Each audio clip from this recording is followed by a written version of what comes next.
viewers, I was in a room upstairs wherein from a single maybe 20 feet by 20 feet, no, that's too large, even a smaller room, they control the entire mechanics of a building.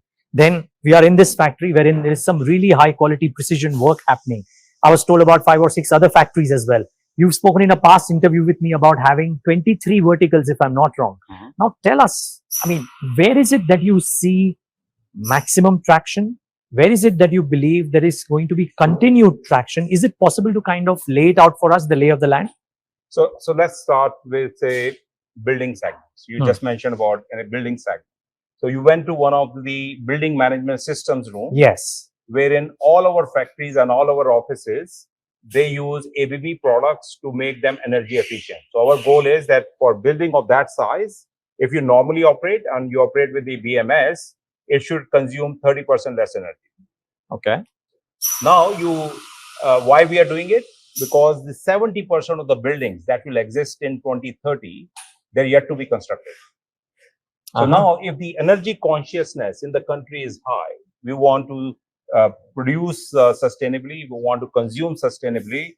That theme is very ripe and it's developing very well in the country. So the building segments, a lot of automation, a lot of products which are high quality and save energy for the consumers. And the buildings are the largest consumer of energy for that matter. The second step you can take on the energy consumption is the industries themselves. Typically, a large process industry could consume 40% to 65% of the energy using in motors.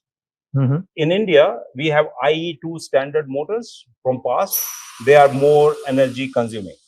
Now, if you change it to IE3, IE4 standards, which are produced and available in the country with localization as high as 100%, wow, okay, you can actually shave off 15-20% energy bill in the industry. And that's where we see most of the industries, machine manufacturers, OEM, now using high energy efficient components relative to the past practices. So that can again bring good energy efficiency across the industrial segment. Same thing goes into the public sector. Same thing goes into the cities, how the smart cities are, or the kind of the definition of the smart cities, how the power is distributed to the consumers.